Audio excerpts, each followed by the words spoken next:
she started to cross 8th to follow him, but a crowd of partygoers just emptied from the Palliser Hotel flagged down a cab in the intersection, snarling traffic while they haggled with the cabbie, and by the time she'd shoulder cut her way through the throng, he was disappearing under the train bridge southward on 1st Street. You should have shouted at him, Audrey told herself, standing on the sidewalk of 12th Avenue and Center Street, Cash Corner, the wrong way from the late evening news and her mother and daughter and all the toys in the Rubbermaid tub. Hey, hold up, you should have shouted, before he disappeared into an alley or down a manhole into the night. She didn't shout at him, but by Cash Corner, she'd lost him. They called it Cash Corner because in the morning, men would lean on the fence and wait for trucks to stop with work. They would hang their tool belts and backpacks from the chain link. A truck would stop and the driver would say, "I need 2 drywallers." And some of the men would pick up their tools, put out their cigarettes, and crowd around the window, and the rest would sit back down. You should have shouted at him, Audrey told herself. She walked south down Center Street, further the wrong way from home. Then she bumped into the van mirror. She jumped, startled at the contact, spun sideways by the lever of her pocketed arm. She put a hand on the van's window frame to straighten herself out. Maybe not like Rist's van, she decided after a more thorough look. This was newer. She cupped a hand on the glass to see into the cab through the streetlight glare. This van had a proper modern plastic dashboard and a full complement of rear-view mirrors. Seats you'd last in for longer than an hour without losing feeling below your waist. Without thinking, Audrey pulled on the handle. The door didn't open, and she let go of it like a hot pot lid, realizing what she had done. But no alarm sounded. Of course it's locked, Audrey. Every car door is always locked. Some things people aren't careless about.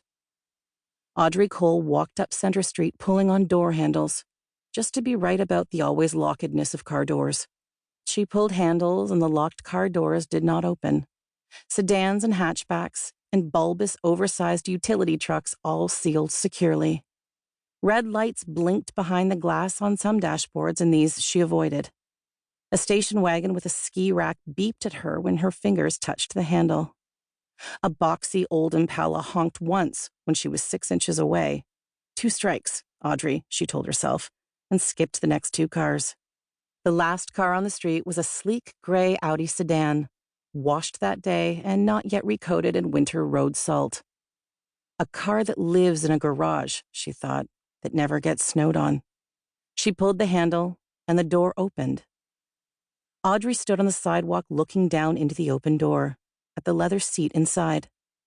Cars like this have little fobs with remote lock buttons. People get in the habit of shutting them off, walking away, and then thinking later, did I lock the car? They press the button that locks the door with a short, sharp click. One day they ask themselves, did I lock the car? And as a test of trust, they say, yes, of course, I always lock the car, and put the keys back in their pocket without touching the button. I always lock the car. It's silly to think otherwise. She shut the passenger door, walked around to the driver's side, and climbed into the seat. Wrapped her hands around the steering wheel. Ran a palm along the dashboard. The car smelled like eucalyptus shampoo and shea butter. Everything felt the right size and scale. Her feet and her hands could easily reach everything they needed to.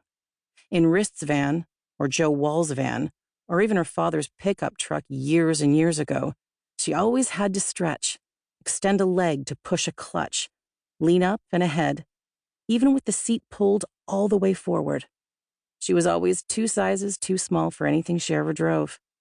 But the Audi was all the proper proportions, everything right where she would want it. As if she'd been there in Munich, and the robot arms had assembled it around her, fitting each piece to her body. Audrey pulled down the sun visor. In the movies, when they're in a hurry to escape the scene of the crime, they look under the sun visor, where the car owner has left their keys, because apparently that's where people in movies leave their keys. She opened the glove box, AMA maps, registration. The elbow...